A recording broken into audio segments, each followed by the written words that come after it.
ഇറാനെതിരായ സൈനിക നടപടി അവസാനിപ്പിക്കണമോ വേണ്ടയോ എന്ന കാര്യത്തിൽ അമേരിക്കൻ പ്രസിഡന്റ് ഡൊണാൾഡ് ട്രംപും ഇസ്രായേൽ പ്രധാനമന്ത്രി ബെഞ്ചമിൻ നെതന്യാഹുവും രണ്ട് തട്ട് എന്ന് സൂചന.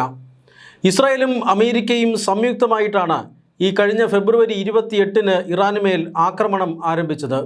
ഇറാൻ്റെ ഭരണകൂടത്തെ ഇല്ലാതാക്കുക, ഇറാൻ്റെ ആണവായുധങ്ങളെ നശിപ്പിക്കുക, ഇതെല്ലാമായിരുന്നു ആ സൈനിക നടപടിയുടെ ലക്ഷ്യം. എന്നാൽ ഇപ്പോൾ ഈ യുദ്ധം മാസങ്ങൾ പിന്നിടുമ്പോൾ ആ സൈനിക നടപടി നേടാൻ ഇരു രാജ്യങ്ങൾക്കും സാധിച്ചിട്ടുണ്ടോ എന്ന് സംശയമാണ്. ആദ്യ ദിവസം തന്നെ ഇറാൻ്റെ പരമോന്നത ആത്മീയ നേതാവായ അയത്തുള്ള ഖമീനിയെ വധിക്കാൻ അമേരിക്കയ്ക്കും ഇസ്രായേലിനും സാധിച്ചു. പക്ഷേ ആ ഭരണകൂടത്തെ ഇല്ലായ്മ ചെയ്യാൻ, ഇറാൻ ഭരിക്കുന്ന ഇസ്ലാമിക ഭരണകൂടത്തെ പിഴുതുമാറ്റി അവിടെ പുതിയൊരു പാവ സർക്കാരിനെ അവരോധിക്കാൻ അമേരിക്കയ്ക്ക് സാധിച്ചില്ല. ഇപ്പോഴും IRGC എന്ന ഇറാൻ്റെ സൈന്യം അമേരിക്കയ്ക്കെതിരെ പോരാടിക്കൊണ്ടിരിക്കുന്നു. വെടിനിർത്തൽ ഇപ്പോൾ പ്രാബല്യത്തിലാണെങ്കിലും ഹോർമൂസ് കടലിടുക്കിൽ വലിയ കരുത്തുകാട്ടുകയാണ് അമേരിക്ക ഇറാൻ്റെ തുറമുഖങ്ങളെ ഉപരോധിച്ചു കൊണ്ടിരിക്കുന്നു. പകരം ഇറാനാകട്ടെ ഹോർമൂസ് കടലിടുക്ക് പൂർണ്ണമായും അടച്ചിടുന്നു. ഇത് മേഖലയിലെ എണ്ണ നീക്കത്തെ തടസ്സപ്പെടുത്തിയിട്ടുണ്ട്. രാജ്യങ്ങൾക്ക് വലിയ രീതിയിലുള്ള ഊർജ പ്രതിസന്ധിയും സൃഷ്ടിക്കുന്നുണ്ട്. ഇങ്ങനെയാണ് പശ്ചിമേഷ്യയിലെ സാഹചര്യങ്ങൾ കടന്നു പോകുന്നത്. ആക്രമണം നടക്കുന്നില്ല, രക്തച്ചൊരിച്ചിലില്ല എന്നുള്ളത് ശരിയാണ്. പക്ഷേ അവിടെ വലിയ രീതിയിലുള്ള ഉപരോധം, ഹോർമൂസ് കടലിടുക്കിൽ അമേരിക്ക തീർത്തിരിക്കുന്ന ഉപരോധം ഇറാനെ സാമ്പത്തികമായി നട്ടെല്ലൊടിക്കുകയാണ്.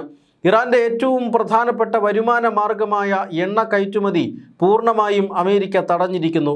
ഇത് ഇറാനെ വലിയ സമ്മർദ്ദത്തിലാക്കുമെന്ന് അമേരിക്ക മനസ്സിലാക്കിയിരിക്കുന്നു. ഈ സമ്മർദ്ദ ശക്തിയുടെ ഫലമായിട്ടാണ് അമേരിക്കയുമായി സംസാരിക്കാൻ പോലും ഇപ്പോൾ ഇറാൻ തയ്യാറായിക്കൊണ്ടിരിക്കുന്നത്. പക്ഷേ ഇറാൻ്റെ നിർദ്ദേശങ്ങളൊന്നും ഇപ്പോഴും സ്വീകാര്യമല്ല എന്ന നിലപാടിലാണ് അമേരിക്കയെ സംബന്ധിച്ചിടത്തോളം ആണവായുധം നിർമ്മിക്കുന്ന പദ്ധതി ഇറാൻ ഉപേക്ഷിക്കണം. അതുപേക്ഷിക്കാൻ ഇറാൻ തയ്യാറല്ല. ഹോർമൂസ് കടലിടുക്ക് തുറന്നു നൽകാനും ഇറാൻ തയ്യാറല്ല. ഇതാണ് ഇപ്പോൾ വലിയ രീതിയിലുള്ള പ്രതിസന്ധി സൃഷ്ടിക്കുന്നത്. പ്രതിസന്ധി ഈ തരത്തിൽ മുന്നോട്ട് പോവുകയാണ് എങ്കിലും ഇരു രാജ്യങ്ങളും തമ്മിലുള്ള ആശയവിനിമയം ഇടതടവില്ലാതെ നടക്കുന്നുണ്ട്. അതുകൊണ്ട് അമേരിക്കൻ പ്രസിഡന്റ് ഡൊണാൾഡ് ട്രംപ് പറയുന്നത് അല്പം കാക്കണമെന്നാണ്. ഉടൻ ആക്രമിക്കണം എന്ന നിലപാടാണ് ഇസ്രായേൽ പ്രധാനമന്ത്രി ബെഞ്ചമിൻ നെതന്യാഹുവിന്. കഴിഞ്ഞ ദിവസം രണ്ടുപേരും ടെലഫോണിൽ സംസാരിച്ചിരുന്നു. ആ ടെലഫോൺ സംസാരത്തിനിടയിൽ തലയ്ക്ക് തീപിടിച്ച നിലയിലായിരുന്നു ബെഞ്ചമിൻ നെതന്യാഹു എന്നാണ് റിപ്പോർട്ട്. കാരണം അമേരിക്കൻ പ്രസിഡന്റ് ഡൊണാൾഡ് ട്രംപ് പറഞ്ഞത് തൽക്കാലം നമ്മൾ ആക്രമിക്കേണ്ട എന്നാണ്.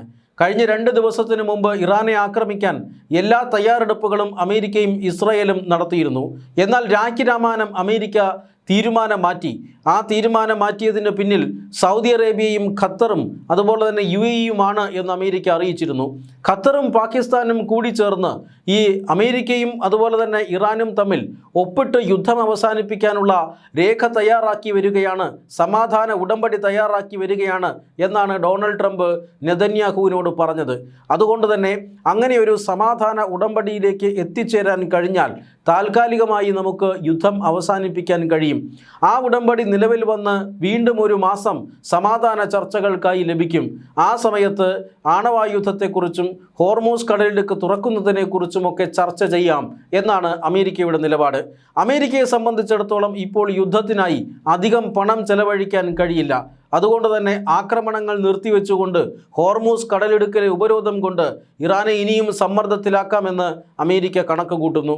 എന്നാൽ മുച്ചൂടും മുടിക്കുന്ന ആ രാജ്യത്തെ ഒന്നാകെ തകർത്ത് കളയുന്ന വ്യോമാക്രമണം പുനരാരംഭിക്കണമെന്നാണ് ഇസ്രായേൽ പ്രധാനമന്ത്രി ബെഞ്ചമിൻ നെതന്യാഹുവിൻ്റെ അഭിപ്രായം.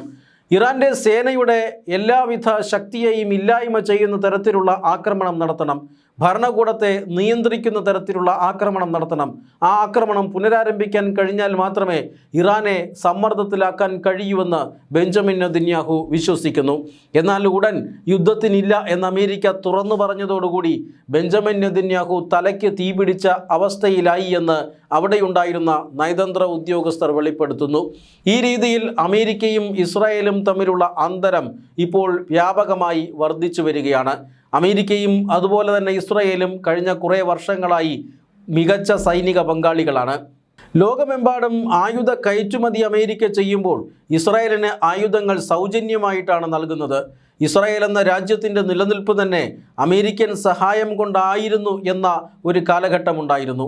പക്ഷേ ഇപ്പോൾ ഇസ്രായേൽ അമേരിക്കയുടെ ആ ഇടപെടൽ കുറയ്ക്കാൻ ആഗ്രഹിക്കുന്നു.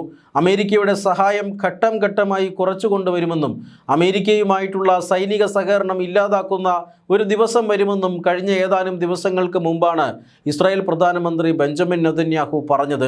അപ്പോഴേക്കും രണ്ട് രാജ്യങ്ങളും തമ്മിലുള്ള അഭിപ്രായ വ്യത്യാസം വാർത്തയായി പുറത്ത് വന്നു കഴിഞ്ഞിരിക്കുന്നു. ഈ യുദ്ധത്തിൻ്റെ കാര്യത്തിലാണ് അമേരിക്കൻ പ്രസിഡന്റും അതുപോലെ തന്നെ നെതന്യാഹുവും തമ്മിൽ ഇപ്പോൾ കൊമ്പ് കോർക്കുന്നത്. അതായത് അമേരിക്കക്കാരുടെ ഇടയിൽ തന്നെ രണ്ട് അഭിപ്രായങ്ങളുണ്ട്. ഇറാനെ വെറുതെ ആക്രമിക്കുന്നതിനോട് അമേരിക്കൻ ജനതയിൽ ഒരു വിഭാഗത്തിന്, അതായത് നല്ലൊരു വിഭാഗത്തിന് യോജിപ്പില്ല. ഈ അടുത്ത കാലത്ത് അമേരിക്കയിൽ നടത്തിയ സർവേ ഫലം പുറത്തു വന്നത് 60% അമേരിക്കക്കാരും ഇറാനിൽ നടത്തുന്ന യുദ്ധം അനാവശ്യമാണ് എന്ന് കരുതുന്നവരാണ്. ഈ സർവേ ഫലം കൂടി പുറത്തു വന്നപ്പോൾ അമേരിക്കൻ പ്രസിഡന്റ് ഡൊണാൾഡ് ട്രംപിന് തൻ്റെ ജനപിന്തുണ ഇഞ്ചിഞ്ചായി കുറയുകയാണ് അമേരിക്കയിൽ എന്ന് മനസ്സിലാകുന്നുണ്ട്. അതുകൊണ്ട് തന്നെ എത്രയും വേഗം ചില സൈനിക നടപടികൾ പൂർത്തീകരിച്ച ശേഷം ഇറാൻ വിടാനാണ് ട്രംപ് ഇപ്പോൾ ആലോചിക്കുന്നത്. മാത്രമല്ല, ട്രംപിൻ്റെ ഈ യുദ്ധ അധികാരത്തെ കുറയ്ക്കാനായി ഇപ്പോൾ പ്രമേയം പാസാക്കിയിരിക്കുകയാണ് അമേരിക്കൻ പാർലമെൻറ്റ്. ഇതടക്കം ട്രംപിനെ വല്ലാതെ കുഴക്കുന്നുണ്ട്. അധികകാലം ഇങ്ങനെ ഇറാനെ ആക്രമിച്ചുകൊണ്ട് മുന്നേറാൻ കഴിയില്ല എന്ന് ട്രംപിന് ഇപ്പോൾ ഏതാണ്ട് മനസ്സിലായിരിക്കുന്നു. അതുകൊണ്ടാണ് സഖ്യകക്ഷിയായ ഈ ഇസ്രായേലിനെ കൂടി കാര്യങ്ങൾ ബോധിപ്പിക്കാൻ ട്രംപ് ശ്രമിക്കുന്നത്. ഇസ്രായേൽ യുദ്ധത്തിൽ നിന്ന് പിന്മാറാൻ തയ്യാറല്ല, നിരന്തരം ഇറാനെ ആക്രമിച്ചു കൊണ്ടേ ഇരിക്കണമെന്നും ഇറാൻ്റെ സൈനിക ശേഷിയെ ഘട്ടം ഘട്ടമായി ഇല്ലാതാക്കണമെന്നും ഒക്കെ വാദിക്കുന്ന ഒരു രാഷ്ട്ര നേതാവാണ് ബെഞ്ചമിൻ നെതന്യാഹു. എന്നാൽ ബെഞ്ചമിൻ നെതന്യാഹുവിൻ്റെ ഈ അഭിപ്രായത്തോട് യോജിക്കാൻ തൽക്കാലം ഡൊണാൾഡ് ട്രംപ് തയ്യാറല്ല. സമാധാന ഉടമ്പടി പ്രാബല്യത്തിൽ വരാനുള്ള എല്ലാ ശ്രമങ്ങളും പാകിസ്ഥാനും ഗൾഫ് രാജ്യങ്ങളും അടക്കം നടത്തുന്നുണ്ട്.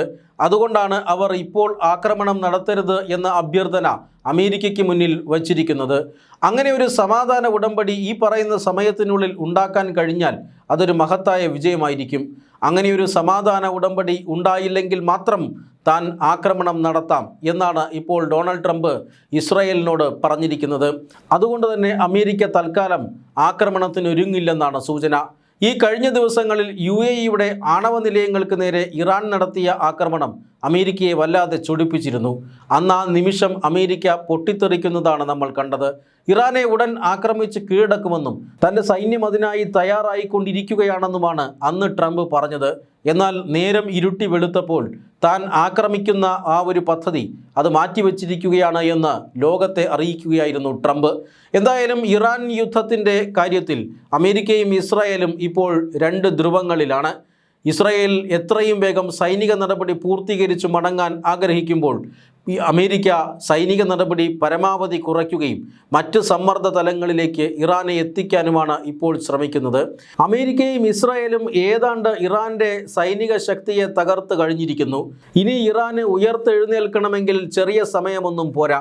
അതുകൊണ്ട് തന്നെ സമാധാന ഉടമ്പടിയിലേക്ക് വന്ന് വെറുതെ പണം ചെലവഴിക്കുന്നത് ഒഴിവാക്കാനാണ് ട്രംപ് പരമാവധി ശ്രമിക്കുന്നതും.